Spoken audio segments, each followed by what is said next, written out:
오늘은 9월 첫째 주일 하나님의 창조 섭리와 구원 역사 위에 기도하는 창조절입니다. 창조절 첫째 주일입니다. 이 창조절은 단순히 절기로만 끝나는 것이 아니라 오늘날에 무너진 창조 질서 회복과 구원 역사를 위해 말씀을 선포하고 기도하는 절기이기도 합니다. 오늘날에 있는 코로나19 환경 파괴와 엘니뇨, 정치 경제의 혼돈은 하나님의 창조 섭리가 무너졌기 때문에 벌어지는 일들입니다. 하나님의 창조 섭리를 회복하는 것이 하나님의 구원 사역인 것입니다. 창조 섭리와 구원 사역을 위해 기도하시고 승리하시는 9월 되시고 승리하시는 교우님들 되시기를 주님의 이름으로 축복합니다. 이번 주간에도 복잡하고 힘겨운 시간이었습니다.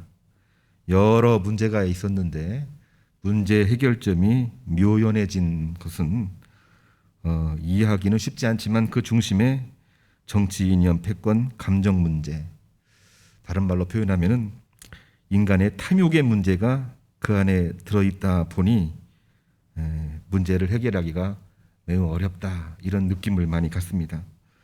방역 책임 문제에도 정치 이념 문제로, 의료 문제에도 정치 이념 문제로, 예배 문제도 정치 이념 문제로 대응하다 보니 강대강 대립구도, 그리고 감정적인 기싸움, 어떤 문제로도 해결하지 못한 채 우리가 생명에 대한 갈급함을 가지는 그러한 주간이기도 했고, 안타깝고 피로감이 있고 또 소망을 주지 못하는 한 주간이었기 때문에 마음이 너무나도 무겁습니다. 목회자로서 이 상황에 과연 무엇을 할 수가 있을까? 스스로에게도 질문하고 많은 분들이 질문을 하는데 할 수 있는 그것이 딱히 떠오르지를 않습니다. 혹시 있다고 하더라도 그 말씀이 힘을 실어주고 해결에 도움되기보다는 정말 우리 마음을 더 무겁게 하는 일들로 이어지기 때문에 자괴감을 가질 수밖에 없는 그런 마음이 이 마음속에 있습니다. 저뿐만이 아니라 아마 여기 계신 교우님들, 우리 가정에 있는 교우님들, 우리 한국에 있는 모든 크리스찬들이 동시에 갖고 있는 마음이지 않을까 생각이 됩니다. 그런 상황 가운데에 이번 주에도 무엇을 설교로 말씀을 선포해야 될까?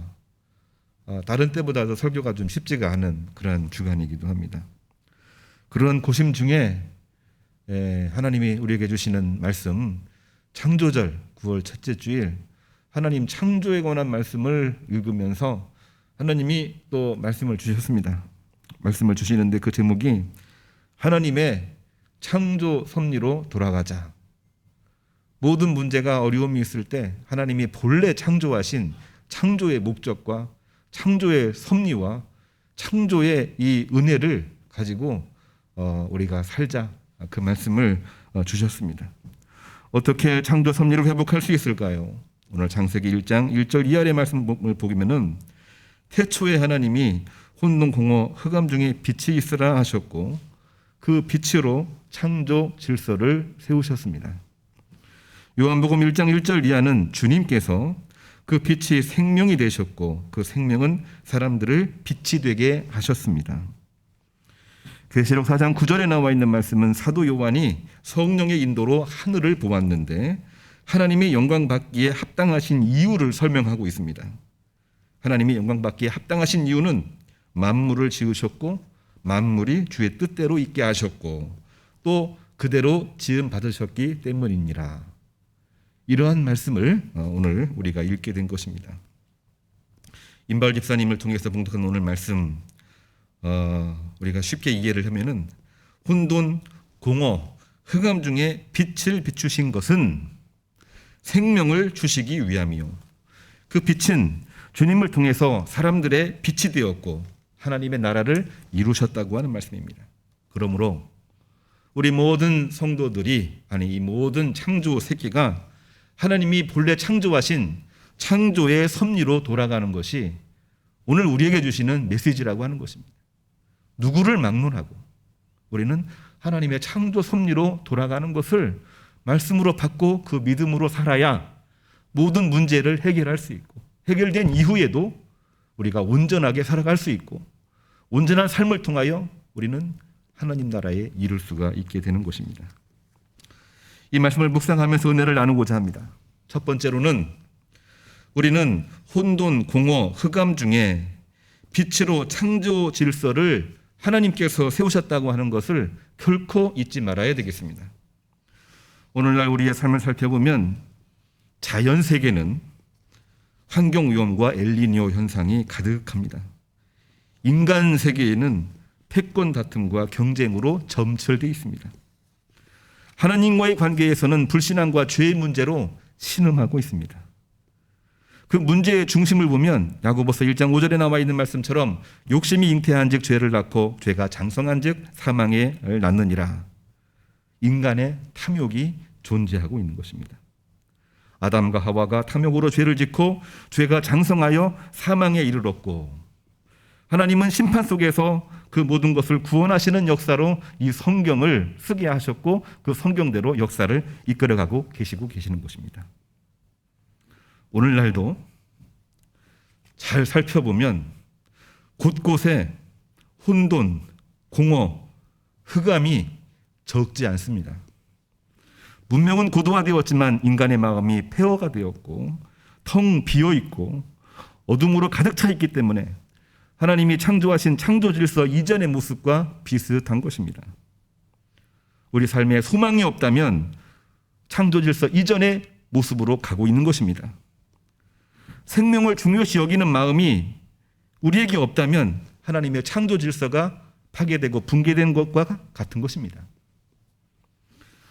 창세기 1장 1절에 나와 있는 세 가지 단어, 오늘 여러 번 얘기했습니다마는 혼돈, 히브리어로는 토우라고 하는 단어를 쓰고 있습니다. 이거는 폐허를 말하고 있습니다. 공허는 보우라는 단어를 쓰고 있는데 텅 비었다는 말입니다.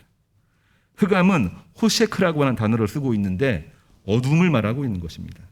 근데 이 말씀을 이 세 가지가 깊은 중에, 이 모든 혼돈, 공허, 흑암이 깊은 중에 하나님께서는 수면 위에서 빛을 비추어 혼돈, 공허, 흑암을 밝게 하셨고 빛과 어둠과 낮과 밤과 하늘과 땅으로 나누시면서 천지를 창조하셨습니다. 자, 이 말씀을 우리가 매번 들었습니다마는 나누어서 천천히 읽어보시면 생명이 없는 곳에 생명을 불어넣으신 것이 하나님의 천지 창조의 섭리라고 하는 것입니다. 무엇이 생명입니까?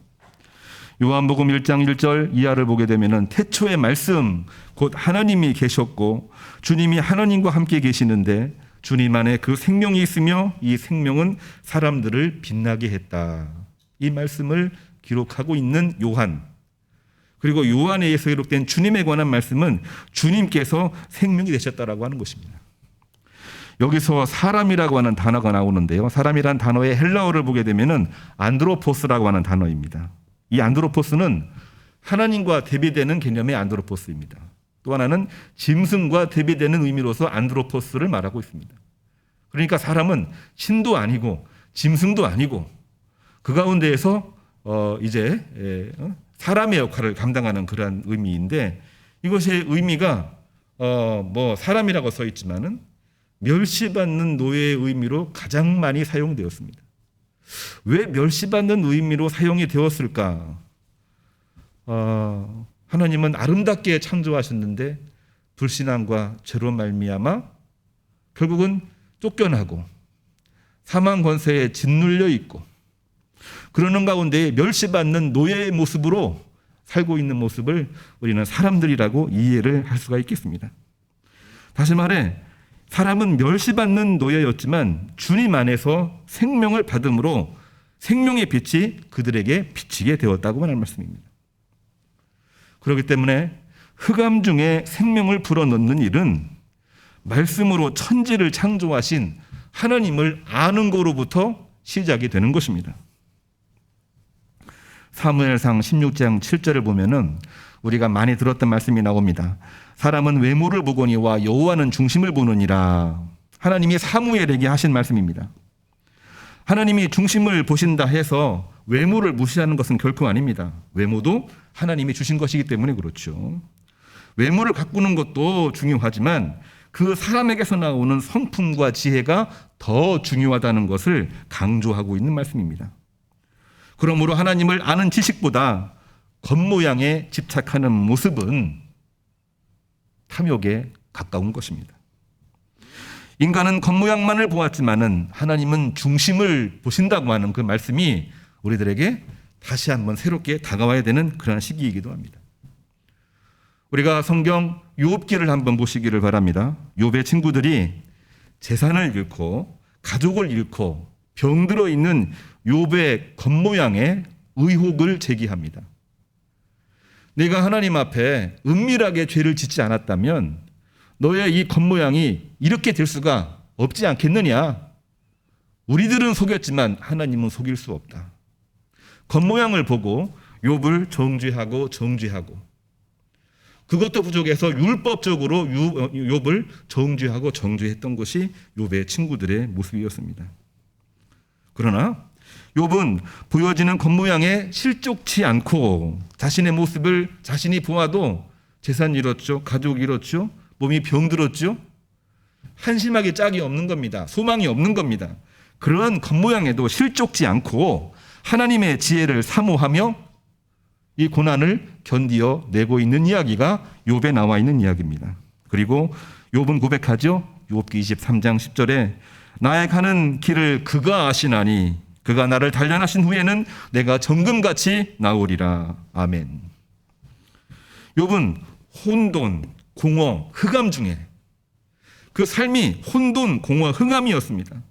그러한 중에도 하나님의 빛을 보았고 그 안에서 생명을 얻은 것입니다. 오늘날도 혼돈, 공허, 흑암 같은 고난, 핍박, 박해가 있는 중에도 우리가 겉모양의 시험 들거나 흔들리지 말고 혈기 부리며 정죄하지도 말고 빛 되시고 생명 되시어 천지를 창조하셔서 우리들에게 생명을 주신 하나님의 구원 역사를 바라보시기를 주님의 이름으로 축복합니다. 하나님의 말씀을 붙들고 승리하고 일어서기를 주님의 이름으로 축복합니다. 두 번째로는 우리는 그 생명의 빛이 주님을 통해서 사람들의 빛이 되었음을 잊지 말아야 됩니다. 말이 좀 기니까 좀 이해가 잘 안 될 수도 있는데요. 그 빛은 주님을 통해서 사람들의 빛이 되게 하셨습니다. 자, 천천히 말씀을 음미해 보시기를 바랍니다. 오늘날 교회는 주님을 따르는 사람들의 모임입니다. 우리 교회도 그렇게 시작이 되었습니다. 그러므로 교회는 성전의 의미도 분명하게 있지만 더 적극적인 의미는 크리스찬 한 사람 한 사람이 바로 교회입니다. 왜? 주님을 따르는 사람들의 모임이 교회이기 때문에 그렇습니다. 우리 교회의 모습이 있기 때문에 교회입니다. 우리 성도들 한 사람 한 사람이 내가 다 주님의 교회라고 하는 마음을 가질 때에 이 교회가 온전해지는 것입니다. 크리스찬은 주님 안에서 빛과 생명의 역할을 감당할 때에 그 교회가 되는 것입니다. 모양은 교회 모양이지만 그 안에서 주님을 따르는 일을 하지 못한다고 한다면 교회가 될 수 없는 것입니다. 어떻게 빛과 생명의 역할을 감당할 수 있을까요? 요한복음 1장 4절에서는 이 생명은 사람들의 빛이 되었다 이렇게 선언하고 있습니다. 사람들에게 빛이 되어야 하고 사람들에게 어둠, 혼돈, 공허 상태가 되면 결코 안 된다는 말입니다. 인간은 유한한 존재이기 때문에 크리스찬들도 가끔씩은 혼돈 속에 혼돈, 공허 속에 공허, 흑암 속에 흑암에 빠질 때가 있을 수 있습니다. 그렇지만 그것이 깊어서는 안 된다는 말씀은 어둠, 혼돈, 공허 중에도 빛과 생명이신 주님을 바라보라고 하는 말씀입니다. 우리가 완전하게 어둠, 공허, 혼돈을 극복하지는 못하죠. 분명하게 있습니다만은 그러한 중에도 깊어지면 안 되고 주님을 바라볼 때에 그 모든 것을 극복할 수 있다고 하는 말씀을 주시고 있는 것입니다.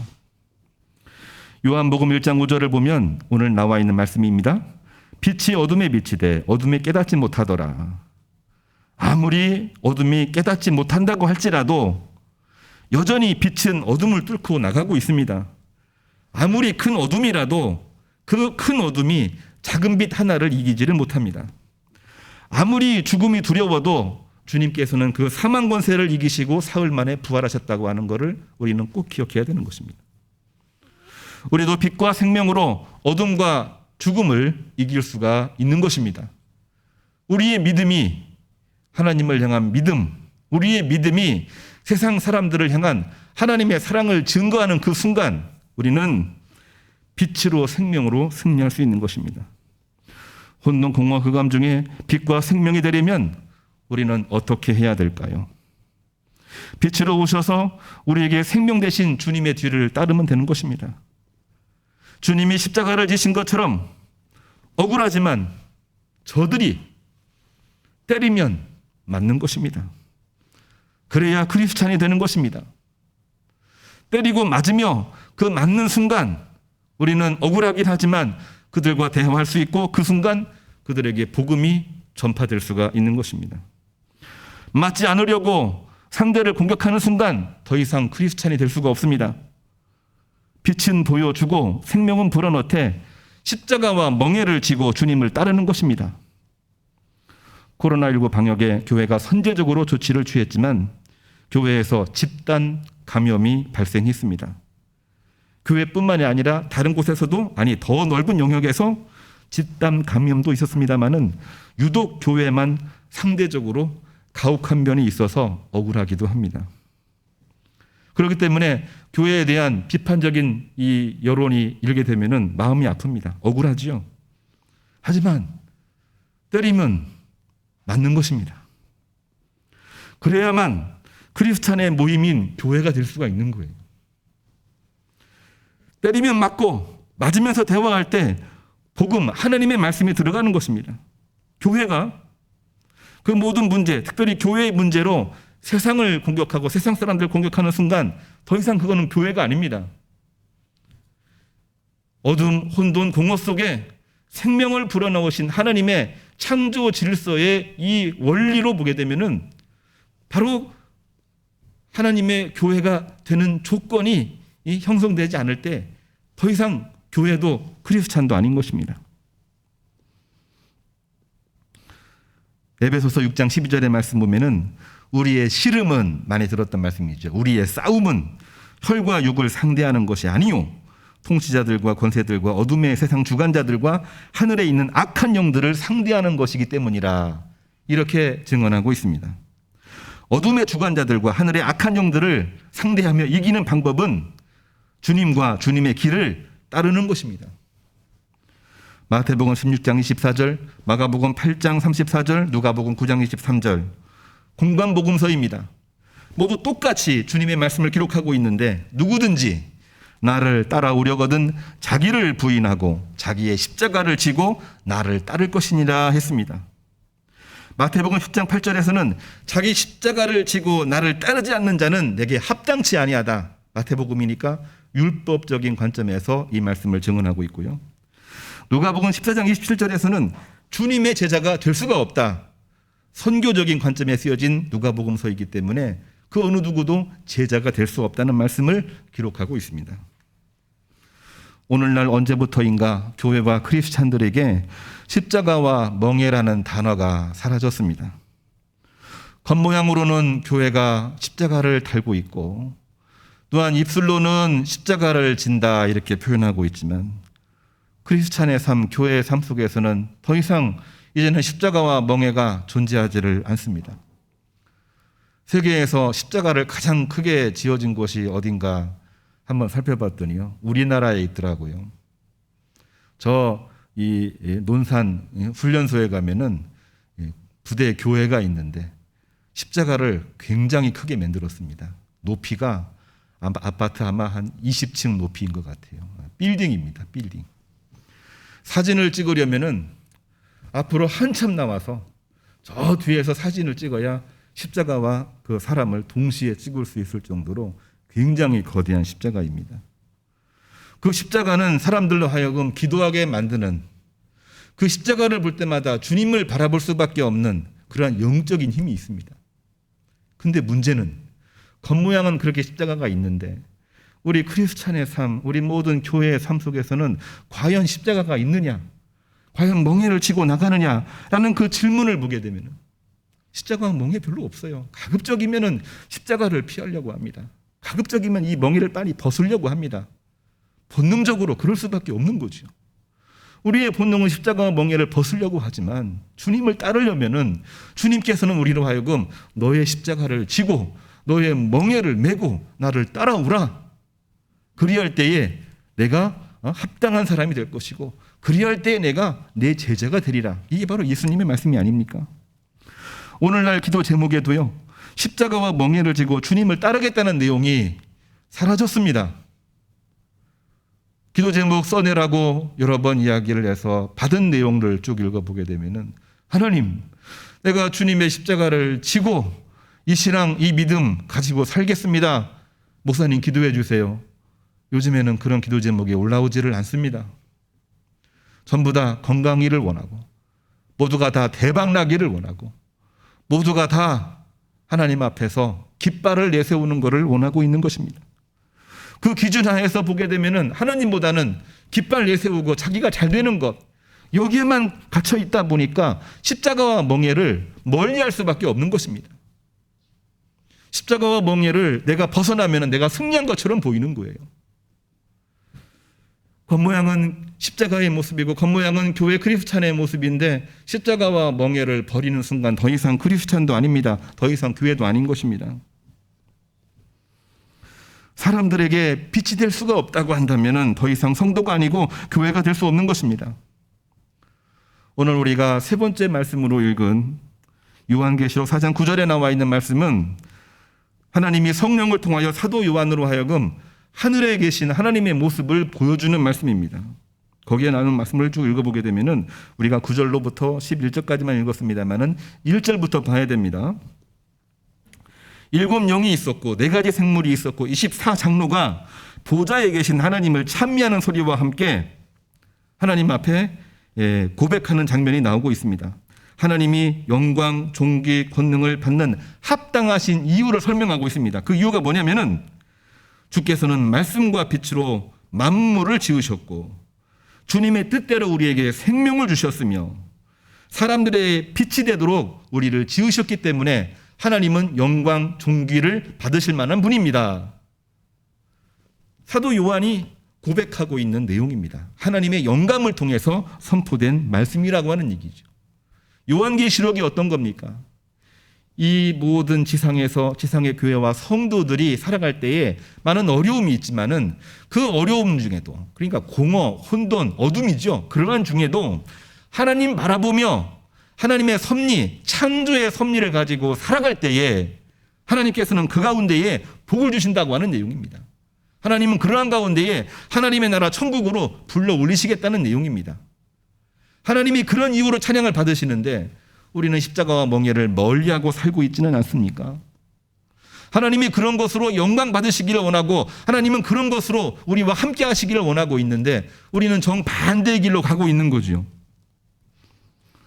오늘날 혼돈, 공허, 흑암 중에 교회와 성도들이 주님의 이름으로 가야 될 길을 분명하게 보여주고 있는 말씀이 오늘 요한복음 4장 9절로부터 11절에 나와 있는 말씀인 것입니다.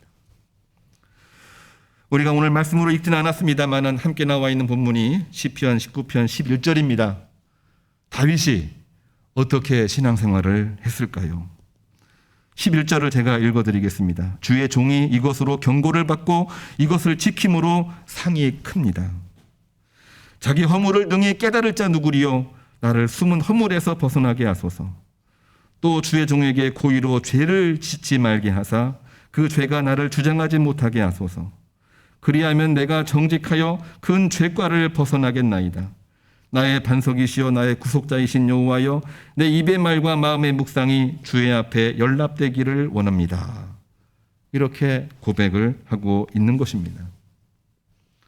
다윗에게도 분명히 자기의 본능적인 욕구가 있지만은 그러나 그가 존귀하게 되고 그가 하나님으로부터 마음의 합한 자라 인정받게 된 것은 그 어떠한 흑암, 공허, 어둠 가운데에도 하나님을 바라보며 믿음으로 살고 아무리 힘들어도 내가 죄를 짓지 아니하고 아무리 내가 일이 잘 돼도 오만하지 아니하고 내가 주님을 바라보며 살겠습니다. 이러한 고백을 가지고 살았기에 그 다윗은 하나님 마음에 합한 자라 이렇게 인정을 받게 된 것입니다. 오늘 말씀으로 돌아갑니다. 주제로 돌아갑니다. 창조 질서의 섭리로 돌아갑시다. 어느 누구도 해결할 수 없는, 어떤 말을 해도 논란이 되고 싸움이 되고 어떤 말을 해도 힘겨워 있는 이때에 우리는 이 상태를 혼돈, 공허, 그리고 어둠이라고 이야기를 합니다. 이러한 가운데 우리는 맨 처음을 봐야 됩니다. 혼돈, 공허, 어둠 가운데에 빛을 비추사 생명이 되게 하셨고 천지를 창조하신 하나님의 섭리를 우리가 바라볼 때에 우리는 이 문제 해결할 수 있습니다. 그 믿음으로 살아가시면서 승리하시고 그 믿음으로 살아가실 때에 하나님께서 귀하게 쓰시는 줄로 믿으시기를 주님의 이름으로 축복합니다. 기도하겠습니다. 주님, 참으로 감사를 드립니다. 창조 섭리로 돌아가라는 하나님의 말씀을 오늘 묵상했나이다. 이 말씀을 가지고 살아가게 하시옵소서. 녹록지 않는 현실이 있는 가운데에도 하나님 바라보며 말씀 읽고 기도하고 크리스찬의 본분을 다하고자 합니다. 주여, 이 길 위에 성령으로 충만하게 하사 이기게 하시고 승리하게 하시고 쓰임받게 하시옵소서. 예수님의 이름으로 기도합니다. 아멘.